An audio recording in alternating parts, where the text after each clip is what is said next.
भारत और चीन के बीच सीमा पर बढ़ रहे तनाव के बीच हमारे साथ इस वक्त पूर्व विदेश मंत्री सलमान खुर्शीद जी हैं। उनसे बात करते हैं। सर, एक तरफ प्रधानमंत्री जब सर्वदलीय बैठक में ये कहते हैं कि हमारी सीमा के भीतर कोई घुसपैठ नहीं हुआ है, और ये सर्वदलीय बैठक में प्रधानमंत्री कहते हैं, दूसरी तरफ अब जो बयान आ रहा है कि विदेश सचिव ये स्वीकार करते हैं कि 1962 के बाद से ऐसी स्थिति कभी उत्पन्न नहीं हुई, और अलग अलग तरह से जो इन्फॉर्मेशन आ रहा है वो इस तरफ संकेत दे रहा है कि घुसपैठ हुई है।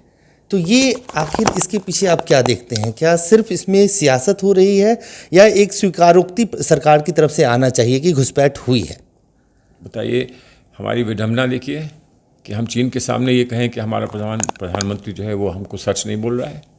कैसे कह दें? लेकिन जहां हम अपना दायित्व समझ रहे हैं, हम अपने पर क्या रोक हम अपने ऊपर पे लगाएं, वो हमारे प्रधानमंत्री को भी तो लगानी चाहिए। अगर किसी वजह से कोई कारण होगा कि जिस वजह से उन्होंने जो बात कही वो सही नहीं है, वो सत्य नहीं है, तो प्रधानमंत्री हैं, वो बता सकते हैं कि क्या कारण था, किसकी वजह से उन्हें कहना पड़ा। संभव है कोई सामरिक उस वक्त कारण रहा हो जिसको लेते हुए उन्होंने ये कहा हो।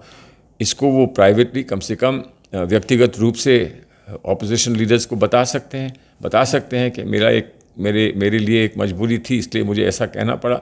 लोग मानेंगे, प्रधानमंत्री का लोग सम्मान करते हैं। प्रधानमंत्री पद पे जो भी होता है उससे कितना भी विवाद क्यों ना हो, लेकिन प्रधानमंत्री पद का तो सम्मान है। लोग सुनेंगे, समझेंगे। अब जब फॉरेन मिनिस्ट्री ने, जब विदेश मंत्रालय ने ये कह दिया कि हालात जो हैं वो 62 से बदतर हैं, तो 62 से बदतर हालात का तो मतलब ये है कि फिर चीन जो है वो बहुत दूर तक घुसपैठ कर चुका है और बातचीत सफल नहीं हो रही। और बार बार हमें कहा जा रहा है कि बातचीत सफल नहीं है। साथ ही में ये कहा जा रहा है कि बातचीत नहीं होगी तो फिर जंग भी हो सकती है, और दो तरफा जंग हो, दो बॉर्डर्स की जंग हो। हम इसके लिए तैयार हैं।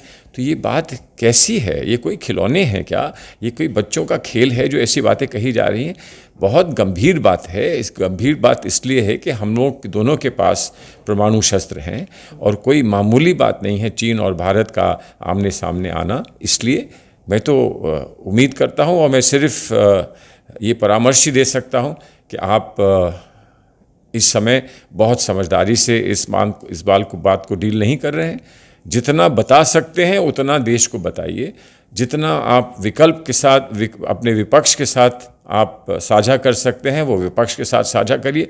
जहां हमारा सहयोग चाहते हैं, अगर चुप रहने का भी सहयोग चाहते हैं, तो हमसे कम से कम कहिए कि आप चुप रहें कुछ दिन, हम कुछ करके दिखाते हैं। तो देश को विश्वास में लेना चाहिए, विपक्ष को विश्वास में लेना चाहिए। आपको लगता है कि इसके पीछे कोई एक बिजनेस या पर्सनल इंटरेस्ट भी हो सकता है? क्योंकि पीएम केयर फंड में जिस तरह से इन्वेस्टमेंट आना, कुछ ऐप्स को बैन कर देना, वो एक टोकनिज्म मानते हैं आप? दरअसल इसके पीछे हो सकता है कि कोई और भी मजबूरी हो?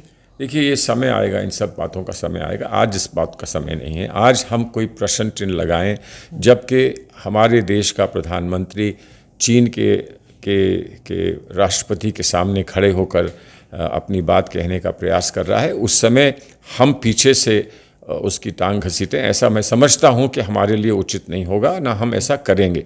लेकिन ये अंकित किया जाएगा और इस पर कभी ना कभी चर्चा अवश्य होगी। आज नहीं।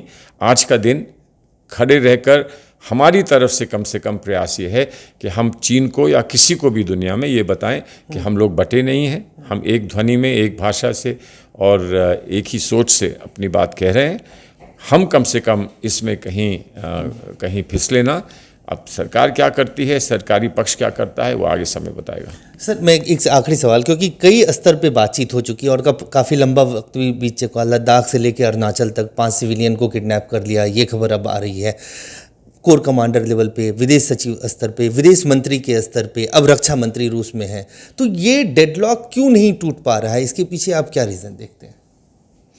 अब फिर आप मुझसे वही कहलवाना चाहते हैं कि मैं इन लोगों के लिए वो शब्द इस्तेमाल करूं जो हमारे शत्रु या हमारे विपक्ष के लोग जो सीमा पार हैं, वो उसका उपयोग करें। तो इसलिए बहुत कुछ कहना चाहता हूं, लेकिन आज नहीं कहूँगा। इसका समय फिर आएगा।